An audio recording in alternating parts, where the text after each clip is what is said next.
Olá, esse é o nosso trabalho sobre a pedagogia da autonomia. Nas primeiras palavras, Paulo Freire apresenta o tema central que será abordado, a questão da formação docente ao lado da reflexão sobre a prática educativo-progressista em favor da autonomia do ser dos educandos, sendo a temática central em torno de que gira esse texto. Formar é muito mais do que puramente treinar o educando. O autor irá falar sobre a observação e ponto de vista quanto aos acontecimentos do mundo, afirmando que o erro, na verdade, não é ter um certo ponto de vista, mas absolutizá-lo e desconhecer que, mesmo do acerto de seu ponto de vista, é possível que a razão ética nem sempre esteja com ele. É salientado sobre a noção de ética universal, em que demonstra a grande repulsa às injustiças a que são submetidos os esfarrapados do mundo. Dessa forma, sublinha a responsabilidade ética no exercício da tarefa docente de professores e professoras. A ética de que falo não é a ética menor, restrita, do mercado, que se curva obediente aos interesses do lucro. A ética de que falo é a que se sabe afrontada na manifestação discriminatória de raça, de gênero, de classe. É por essa ética inseparável da prática educativa, não importa se trabalhamos com crianças, jovens ou com adultos, que devemos lutar. Sendo essa uma crítica ao neoliberalismo. Então, afirma que a melhor maneira de por ela lutar é vivê-la em nossa prática, é testemunhá-la, vivaz, aos educandos em nossas relações com eles, na maneira como lidamos com os conteúdos que ensinamos, no modo como citamos autores de cuja obra discordamos ou com cuja obra concordamos. Ou seja, ele fala exatamente da reflexão quanto à prática docente, em que não são apenas ensinados os conteúdos, mas sim abordados em um contexto significativo, importante para a formação dos alunos como seres humanos. No primeiro capítulo, não há docência sem discência. Ensinar não é transferir conhecimento, mas criar as possibilidades para a sua produção ou a sua construção. Freire fala aqui do construtivismo, em que o professor não é a única fonte de aprendizagem do aluno, mas, na verdade, o professor deve atuar como facilitador da construção do conhecimento e permitir que o aluno seja o protagonista de sua aprendizagem. Se, na experiência de minha formação, que deve ser permanente, começo por aceitar que o formador é o sujeito em relação a quem me considero objeto, que ele é o sujeito que me forma e eu, o objeto por ele formado, me considero como um paciente que recebe os conhecimentos pelo sujeito que sabe e que são a mim transferidos. Assim, o aluno não aprende exercitando sua capacidade de assimilar novos conhecimentos aos que já possuía, mas acaba sendo dependente de uma transmissão unilateral de novos saberes. Dessa forma, é nesse sentido que ensinar não é transferir conhecimentos, conteúdos, é a ação pela qual um sujeito criador dá forma, estilo ou alma a um corpo indeciso e acomodado. Não há docência sem discência, as duas se explicam e seus sujeitos, apesar das diferenças que os conotam, não se reduzem à condição de objeto, um do outro. Em seguida, Freire fala dos princípios da docência. Ensinar inexiste sem aprender e vice-versa. E foi aprendendo socialmente que, historicamente, mulheres e homens descobriram que era possível ensinar. Foi assim, socialmente aprendendo, que ao longo dos tempos mulheres e homens perceberam que era possível, depois preciso, trabalhar maneiras, caminhos, métodos de ensinar. Dessa forma, Freire coloca sobre a necessidade de unir a ação de aprender e ensinar. Quanto mais criticamente se exerce a capacidade de aprender, tanto mais se constrói e desenvolve o que venho chamando curiosidade epistemológica. Ou seja, é necessário um método em que o processo de ensino possa incentivar no aprendiz uma curiosidade crescente, que pode torná-lo mais e mais criador, superando o autoritarismo docente.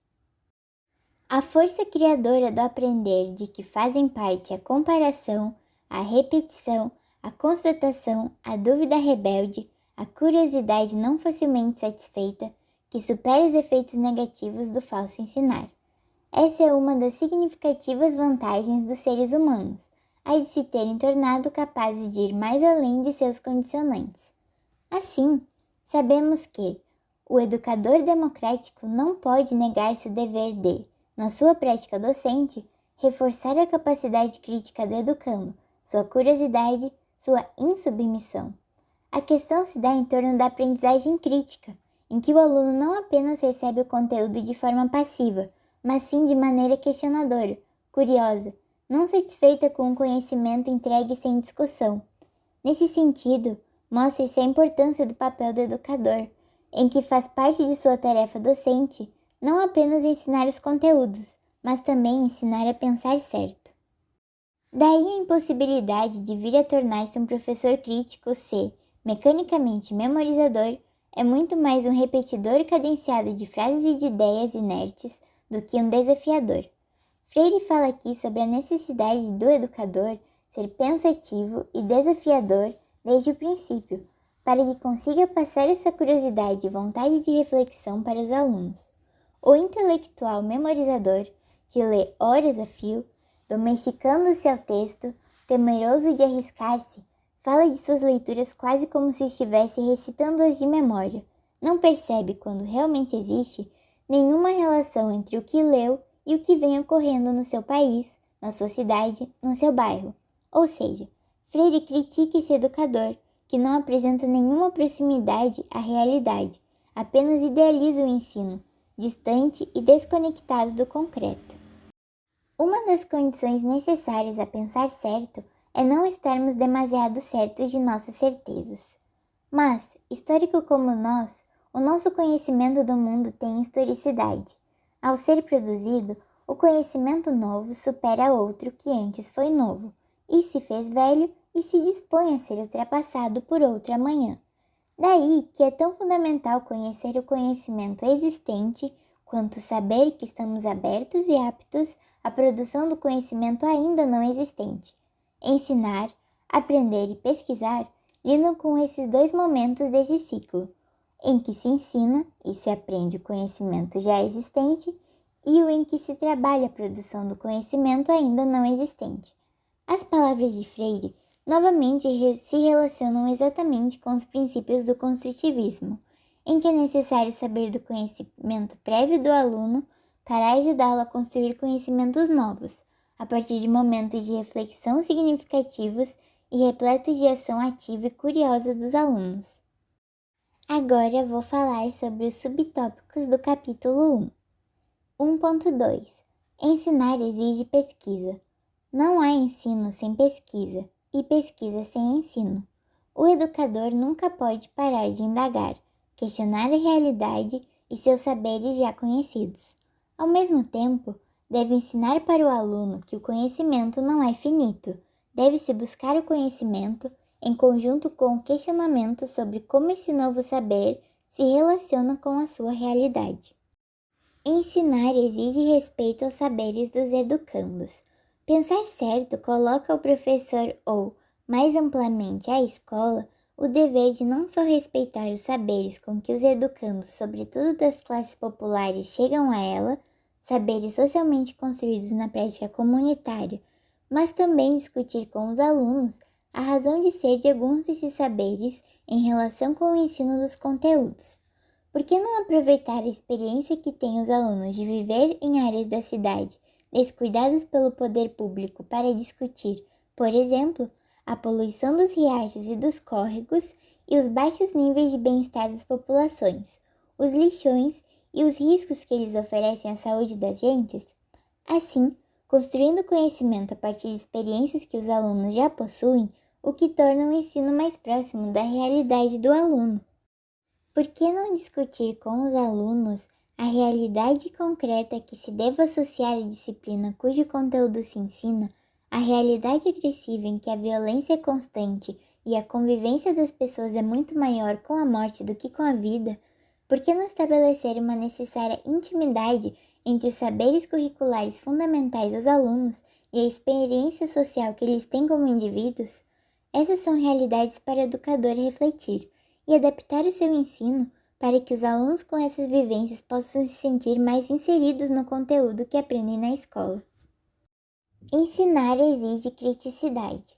Uma das tarefas principais da prática educativa progressista é exatamente o desenvolvimento da curiosidade crítica, insatisfeita, indócil, curiosidade com que podemos nos defender de irracionalismos, decorrentes ou produzidos por certo excesso de racionalidade, de nosso tempo altamente tecnologizado. Freire coloca aqui a necessidade de mantermos a curiosidade como essência para evitar as irracionalidades que vemos no mundo e que precisamos combater através da reflexão constante, repleta de conhecimento aliado ao contexto da realidade. Ensinar exige estética e ética. Transformar a experiência em puro treinamento técnico é amesquinhar o que há de fundamentalmente humano no exercício educativo, o seu caráter formador. Se se respeita a natureza do ser humano, o ensino dos conteúdos não pode dar-se alheio à formação moral do educando. Educar é substantivamente formar. Divinizar ou diabolizar a tecnologia ou a ciência é uma forma altamente negativa e perigosa de pensar errado. Pensar certo, pelo contrário, demanda profundidade e não superficialidade, compreensão e na interpretação dos fatos. Supõe a disponibilidade e a revisão dos achados, reconhece não apenas a possibilidade de mudar de opção, de apreciação, mas o direito de fazê-la.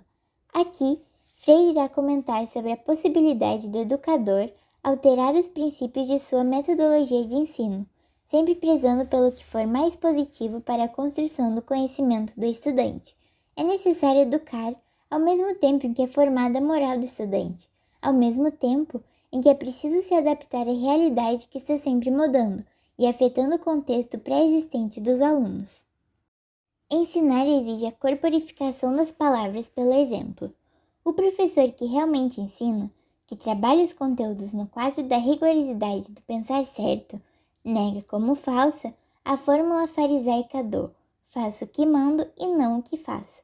Quem pensa certo está cansado de saber que as palavras a que falta a corporeidade do exemplo pouco ou quase nada valem. Pensar certo é fazer certo.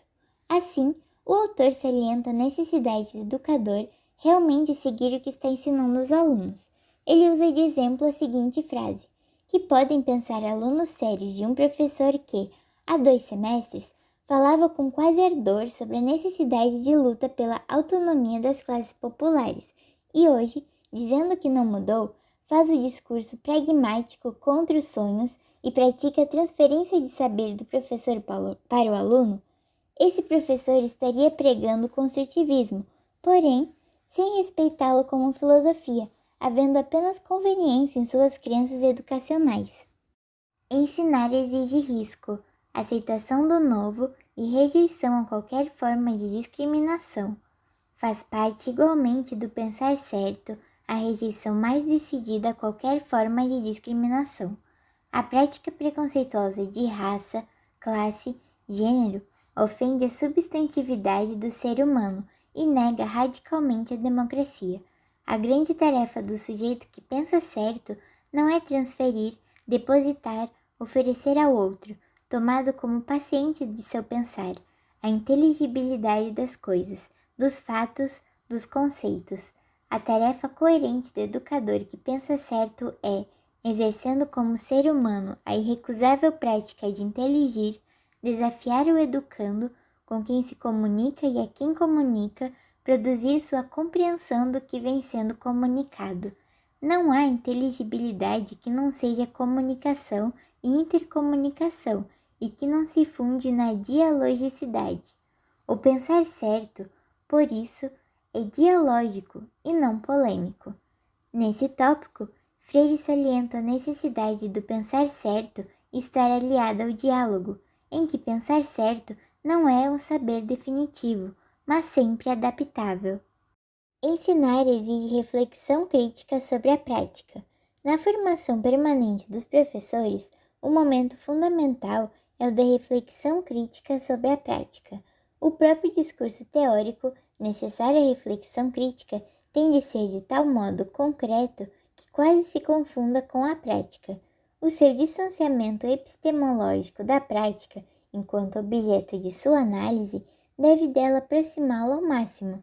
Quanto mais me assumo como estou sendo e percebo a ou as razões de ser por que estou sendo assim, mais me torno capaz de mudar, de promover-me, no caso, do estado de curiosidade ingênua para o de curiosidade epistemológica.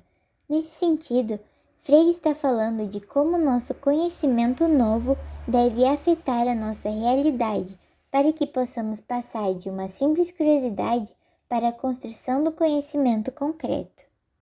Ensinar exige o reconhecimento e a assunção da identidade cultural. A aprendizagem da assunção do sujeito é incompatível com o treinamento pragmático ou com o elitismo autoritário dos que se pensam donos da verdade e do saber articulado. Às vezes, mal se imagina o que pode passar a representar na vida de um aluno um simples gesto do professor. O que pode um gesto aparentemente insignificante valer como força formadora ou como contribuição à do educando por si mesmo. Fala-se quase exclusivamente do ensino dos conteúdos, ensino lamentavelmente quase sempre entendido como transferência do saber. Creio que uma das razões que explicam esse descaso em torno do que ocorre no espaço-tempo da escola, que não seja atividade ensinante, vem sendo uma compreensão estrita do que é educação e o que é aprender. No fundo, passa despercebido a nós que foi aprendendo socialmente que mulheres e homens, historicamente, descobriram que é possível ensinar.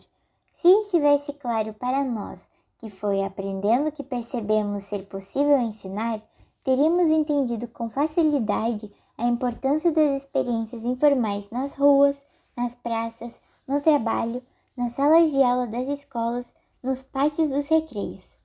Freire faz uma consideração muito bonita nesse tópico, em que não sabemos se um gesto simples do professor não poderá ser capaz de grandes mudanças positivas na vida do aluno. Em um contexto de apenas transferência de saberes do professor ao aluno, como pode o professor impactar realmente na vida desse estudante? Deve ser considerada a situação do aluno, a sua realidade muitas vezes complicada, que não irá facilitar a construção do seu conhecimento, quando já é muito difícil de lidar. O trabalho do educador precisa ser concreto, precisa abordar os conteúdos para impactar na realidade do aluno. Não podemos esquecer que a educação tem que levar em conta o contexto de quem está aprendendo. Não ensinamos a fantoches. Cada estudante tem a sua história, que precisa ser respeitada, ao mesmo tempo que seus saberes anteriores e experiências precisam ser respeitados. Ensinar não é transferir conhecimento. Quando entro em sala de aula, devo estar sendo um ser aberto a indagações, a curiosidade, as perguntas dos alunos, as suas indagações, um ser crítico e inquiridor, inquieto em face da tarefa que tenho, a de ensinar e não a de transferir conhecimento. Esse saber necessário ao professor precisa ser aprendido por ele e pelos alunos, mas também testemunhado e vivido. O discurso do professor sobre a teoria deve ser o exemplo concreto, prático da teoria. Ao falar da construção do conhecimento criticando a sua extensão, já deve estar envolvido nela, e nela a construção estar envolvendo os alunos. Fora disso, o testemunho do professor perde a eficácia. Bom, no capítulo 2, o que o Freire destaca é que ele faz uma crítica em relação à educação tradicional, educação bancária, onde o aluno não questiona e o professor só transfere o conhecimento, né? E o clima do pensar certo não tem nada a ver com as fórmulas pré-estabelecidas, mas seria a negação do pensar certo, se pretendêssemos forjá-los na atmosfera do espontaneismo.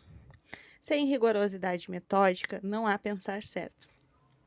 Nesse trecho, eu gostaria de destacar que a questão do pensar certo, né? Que não existe uma fórmula de ensinar, não existe uma fórmula pré-estabelecida de como transmitir, de como educar, né?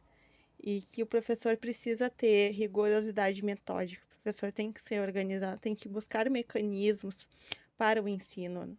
2.1. Ensinar exige consciência do inacabamento. Como professor crítico, sou um aventureiro responsável, predisposto à mudança, à aceitação do diferente. Nada do que experimentei em minha atividade docente deve necessariamente repetir-se. Repito, porém, como inevitável, a franquia de mim mesmo, radical diante dos outros e do mundo. Minha franquia, antes e os outros e o mundo mesmo, é a maneira radical como me experimento, enquanto ser cultural, histórico, inacabado e consciente do inacabamento. A invenção da existência envolve, repita-se necessariamente, a linguagem, a cultura, a comunicação em níveis mais profundos e complexos do que ocorria e ocorre no domínio da vida, a espiritualização do mundo, a possibilidade de embelezar, como de enferar o mundo, o mundo, e tudo isso inscreveria mulheres e homens como seres éticos. Só os seres que se tornam éticos podem romper com a ética. Bom, o que eu gostaria de destacar nessa parte do texto é a questão da inconclusão, né? O que seria a inconclusão? É a própria da experiência de vida de cada momento que vivemos, né? Do nosso do mundo, né? Do que nos cerca. Aqui existem várias relações, tanto cultural, histórica e consciente do inacabamento, né? Que nada é 100% inacabado, né? E que o professor que se coloca na posição de inacabado, consciente da sua posição, se coloca no lugar de aprendente, de aprender a consciência de nunca estar pronto, né? Nesse sentido. E a consciência do inacabamento que ele coloca no texto é que compreender que não estamos 100% prontos, né? Que não somos seres totalmente capazes de sermos perfeitos, né? Não somos donos do conhecimento, né? E que isso é uma visão ingênua do inacabamento.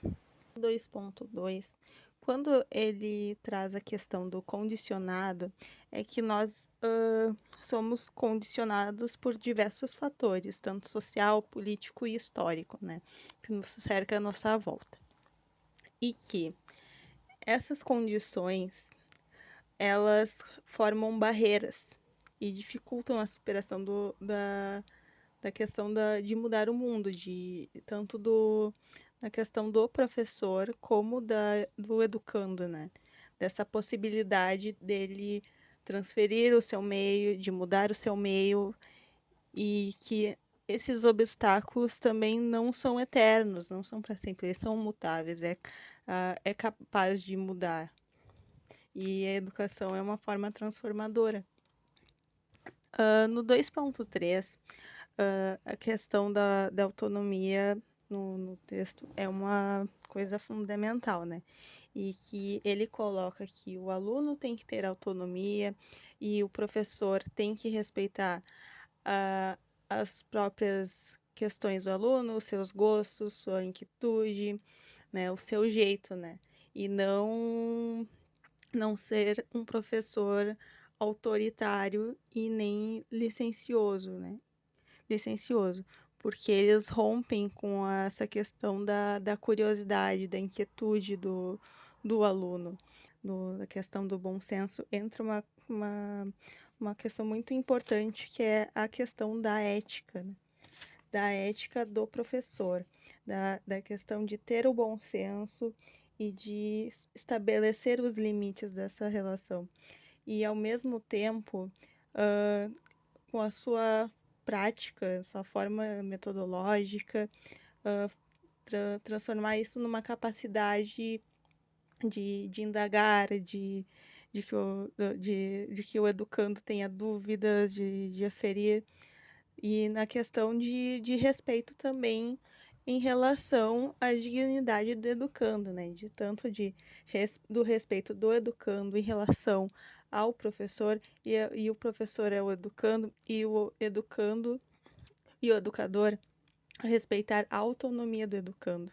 A luta dos professores em defesa de seus direitos e de sua dignidade deve ser entendida como um momento importante de sua prática docente, enquanto prática ética. O 2.5, essa questão da luta de defesa dos direitos dos educadores, é muito importante. Nessa parte do texto, a gente pode destacar duas questões: a questão histórica da luta dos direitos dos educadores, desde o início da educação no Brasil. E uma questão que eu acho muito importante é essa relação, né, sobre a prática, né, e não a atividade docente ser só apenas uma atividade, né, ela é uma profissão, e que não é, e que o professor tem um papel de educador e não de prática afetiva de tias e de tios. Isso até pode fazer uma relação com a questão do magistério e das professoras, né, que eram chamadas de tias, né, que eram como se fosse uma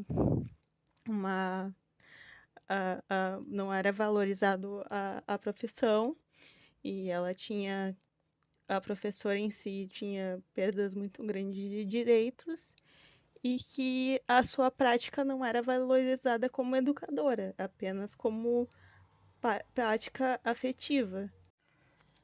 2.6. Ensinar exige apreensão da realidade. Na questão da essência da prática do professor, de essência da prática de mudar o mundo, do seu próprio desempenho, de se questionar em relação à sua prática.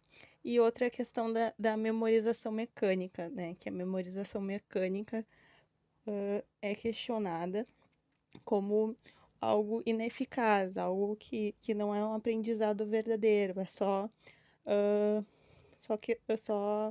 conteúdo que foi passado e dado, e memorizado, não teve um aprendizado verdadeiro sobre aquele conteúdo ou aquele objeto. 2.7. Ensinar exige alegria e esperança.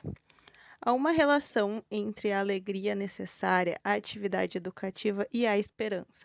A esperança de que professores e alunos juntos podemos aprender, ensinar, inquietar, nos produzir e juntos igualmente resistir aos obstáculos da nossa alegria. Na verdade, do ponto de vista da natureza humana, a esperança não é algo que ela se justaponha. A esperança faz parte da natureza humana. A esperança é um condimento indispensável à experiência histórica. Sem ela não haveria história, mas puro determinismo. Só há história onde há tempo problematizado e não predado. A inexorabilidade do futuro é a negação da história. A gente pode colocar a questão da alegria como uma parte de possibilidade, né? Da esperança também, de sempre ter a possibilidade de fazer a diferença, né?